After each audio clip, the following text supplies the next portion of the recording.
Okay, so we are going to work on the in-class Chapter 2 exercises. So this is number 1. Harris Fabrics computes its predetermined overhead rate annually on the basis of direct labor hours. At the beginning of the year, it estimated that 20,000 direct labor hours would be required for the period's estimated level of production. The company also estimated 94,000 of fixed manufacturing overhead expenses for the upcoming period and variable manufacturing overhead of $2 per direct labor hour.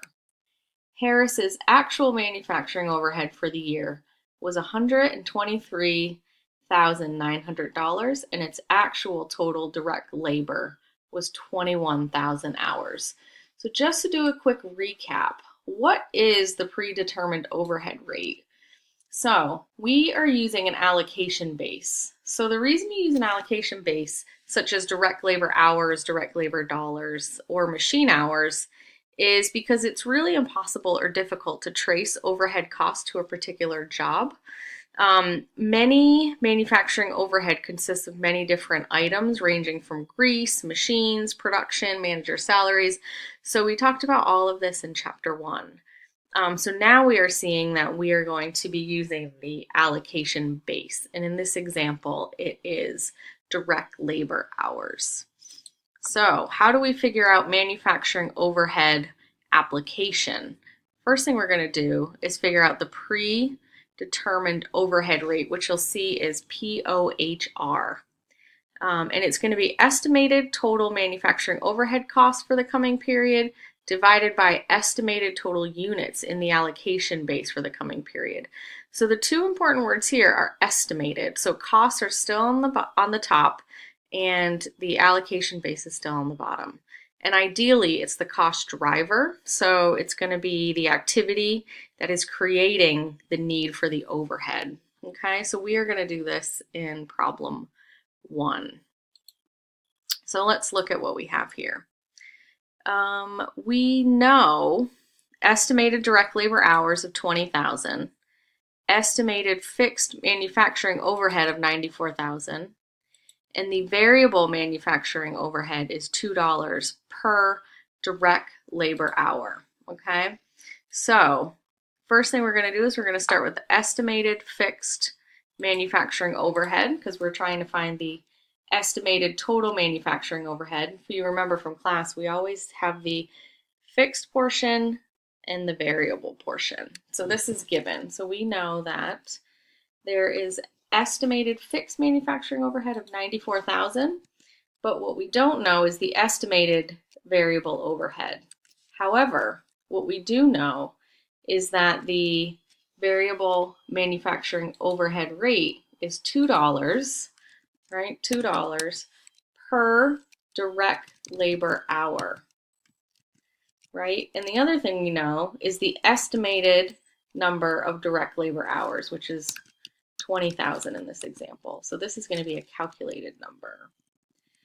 So direct labor hours times the variable manufacturing per direct labor hour is going to give us 40,000, right?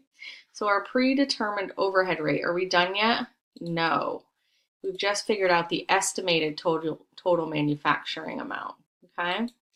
And so our next formula is going to be estimated total manufacturing overhead divided by estimated total direct labor hours. So it's just going to be 134,000, which we calculated in step 1, divided by estimated total direct labor hours, which was given. Okay, so that's going to be our predetermined overhead rate. It's going to be 6.7. So let's just check our work. We like to see those check marks, and our answer is correct and complete.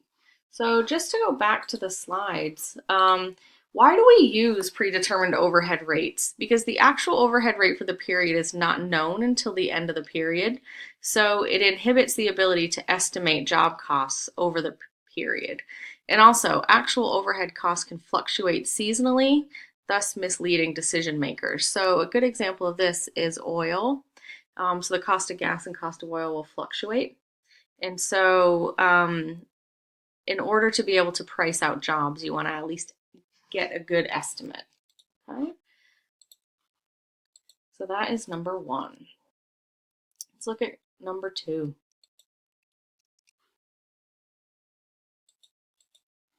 So Luth and Company uses a predetermined overhead rate of $23.40 per direct labor hour.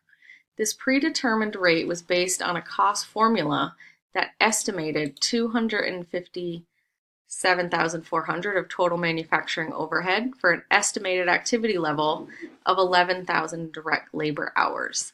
The company incurred total manufacturing overhead costs of $249,000 and 10,800 total direct labor hours. So it wants us to determine the amount of manufacturing overhead that would have been applied to all jobs during the period. So what do we need? So we know the actual direct labor hours because they gave that to us in the second period, right?